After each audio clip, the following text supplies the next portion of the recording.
I thought I would talk to you today about not talking, because so many people are offering all sorts of talking head this and talking head that, and there are so many things that we need to address.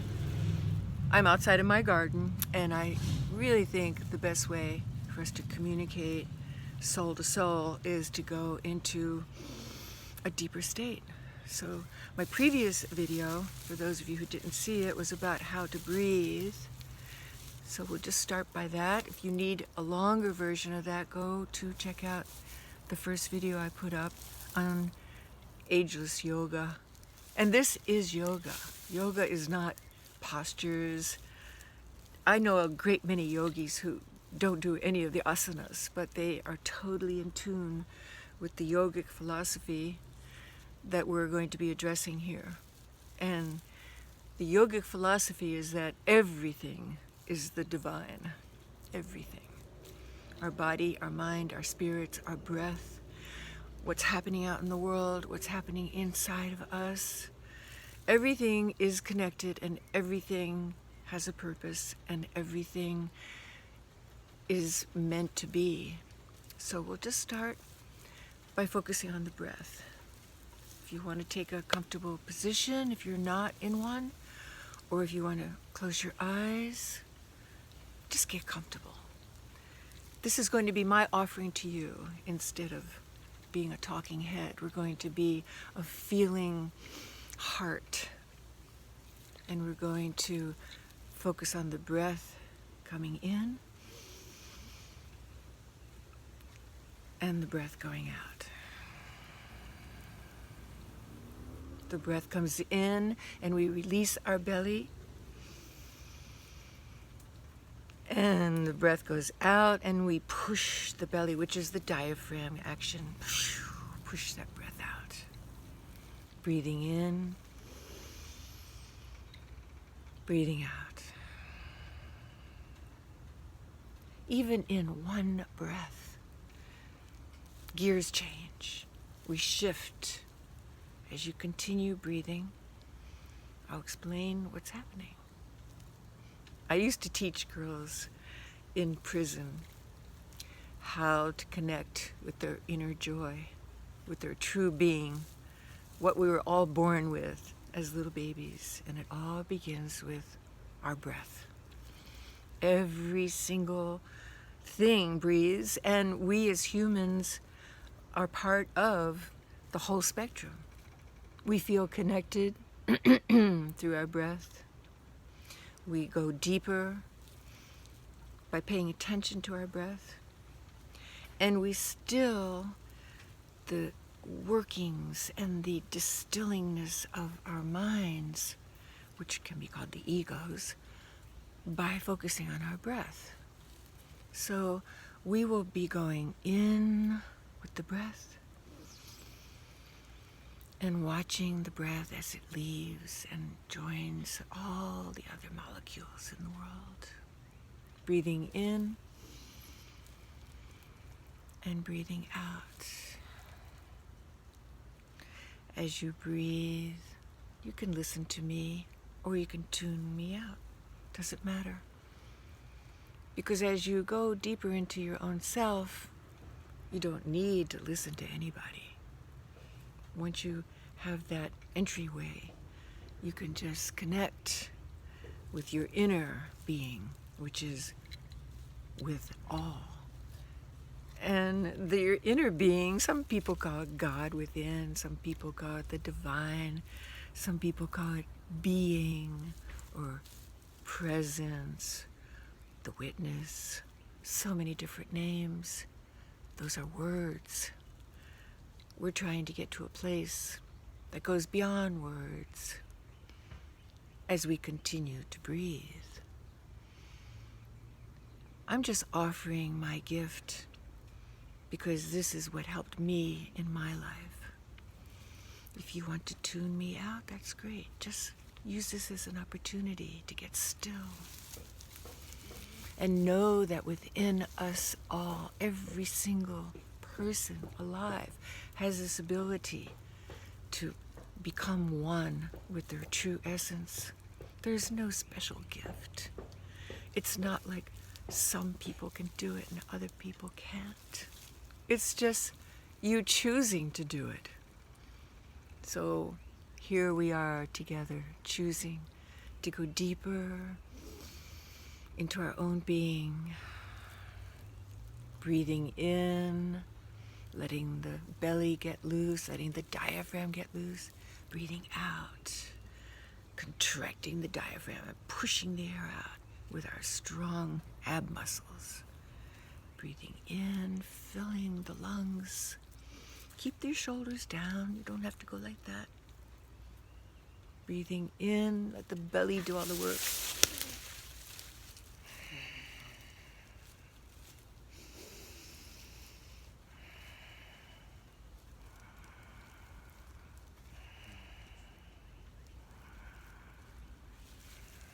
At your own pace, try to make the breath regular. If you have a count of 2 going in, make it a count of 2 going out. Gradually, you'll be able to have an increased amount of air. Make it a count of 3, or a count of 4, or a count of 25, whatever is your lung capacity. Know that the lungs are the connection, the breath is the connection. How you connect with your breath is how conscious you are, how conscious you choose to be. And here we're going to allow ourselves the privilege to go deeper into our choice, to see that everything that is happening in this crazy mixed up, crazy pandemic world, and even before the pandemic began, everything is as it's supposed to be. And where we're all going and heading and where we're going to arrive at, we don't know. We're just on the ride. And our breath is leading us. The consciousness that we are, whether as an individual or as a collective family, a global family of humankind, the breath, our life force, our consciousness is leading us to where we are supposed to be. And where we are, no doubt, today, this moment, and the next moment, and the next, and the next. Each breath is a step. Each breath is a gift. Consciousness is a gift. Life is a gift. I can hear somebody hammering in the distance. That hammering is a gift. There's no distraction that is so awful that can take us away from our inner connection, our breath. The joy that we came into this world with as a little baby is right there. Anytime we want to reconnect with it through our breath. Use the breath to still your mind when you get disturbed. Use the breath when you feel like arguing or having an opinion or blaming or just being in fear. Use the breath to also heighten the feelings of happiness and joy and gratitude. Use the breath as the cream of the cake of life, the many flavors we get to choose from. And it's all about choice. You choose to focus on your breath or not. You choose to still your busy mind or not. Every person I've ever talked to who says, oh, I have ADD, I have monkey mind, I have this, I can't do that. Well, folks, it's about being lazy, lazy, lazy. When I first learned meditation, which is what we're doing right now, as you continue with your breath, and listening to me at the same time. When I first learned how to do this, I was a very messed up person. And as soon as I was given the gift of stilling that screwed up person I had in my brain from life events, or maybe previous to life events, I don't know. I'm not here to analyze. As soon as I was given that gift of how to still the mind, I knew that my life had changed forever. But I knew also that my life would never be the totality it could be if I wasn't capable of making that choice to stay in that focused place of stilling the mind and not letting it go crazy with thoughts, and not letting worries or what happened in the past barrage me and cause nightmares, which is what I was experiencing. I'm no saint.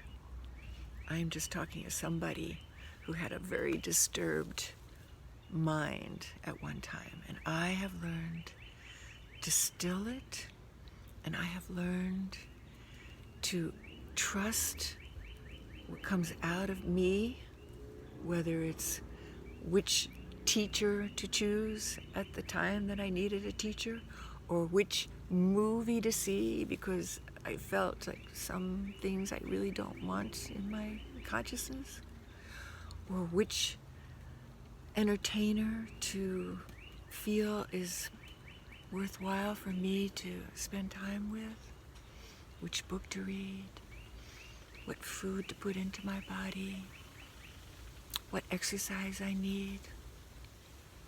Even as I'm doing my yoga practice, which is mostly every day, which pose, which asana does my body need? I listen, and I do what my body tells me to. So once you tune into this deep, still place that we are at together right now, you can trust everything. You don't have to think, is that me, or is it something out there that I'm being exposed to? The more you visit that place, the more you learn to trust your inner connection to what is. The more peaceful your life will be, the more joy you will experience, even if we are going through the worst pandemic that has been known to mankind. I want to tell you a story, and then we'll end this. As you breathe, just listen to this story. It's a true story. It's about my own grandfather. For those of you who've read my books, you've heard me talk about my own experiences. And so you have heard this story if you read Hybrid Vigor.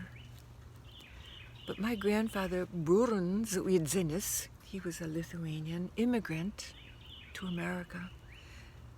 And in 1918, he was preparing to go to bed in his army barracks.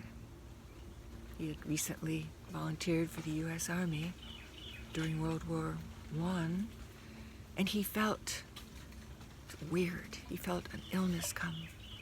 At that time, there was a terrible pandemic also. I don't think they had a name for it yet, but people were dying. And Grandpa Bruns, he was raised, as I was, by my mother, my Lithuanian immigrant, first born in America mother, to eat an onion or garlic sandwich whenever we felt something invading our physical. Just the very first hint of an invasion coming. So Grandpa Bruns, who always packed an onion and a little bit of bread, hard bread, as medicine, and that's what he went to the barracks with, along with probably a change of underwear, maybe a toothbrush. He made himself an onion sandwich. Nothing fancy, just a big slab of onion. He was used to it. It may seem drastic to a lot of people, but the taste of onion can be bitter, but it's the best medicine for killing germs. And in the morning, when Bruns awoke, as the story goes, every man in his barracks was dead, except Grandpa. So I was raised with this story, and I just want to share it with you.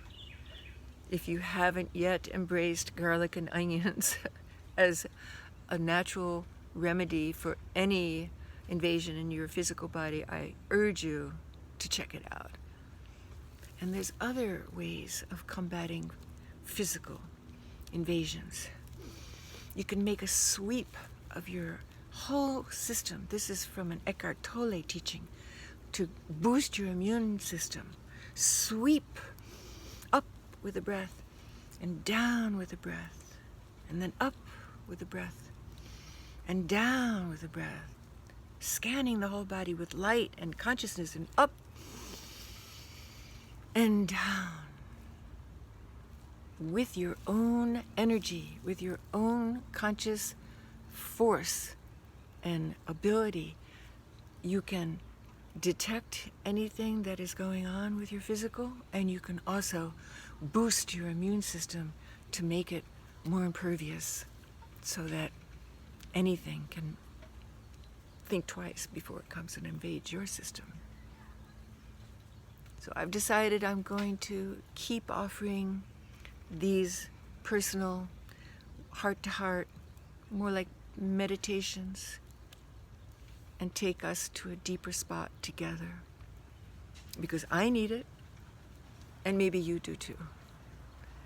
And there's so many people out there doing the Hatha Yoga, the exercises, doing the talking, doing the explanations. We don't need any more of those. What we do need is to relax, go within, and experience our true power. And whatever happens, to embrace it. Don't resist it. Just love the fact that we are in a state of beingness together. My mantra to you, and I give this with all the grace that I have, is to be Om. Breathing in, be Om. Breathing out, be Om. I'll explain more of that the next time we meet. For now, be well, stay safe, stay home, and trust that all is well. Be Om.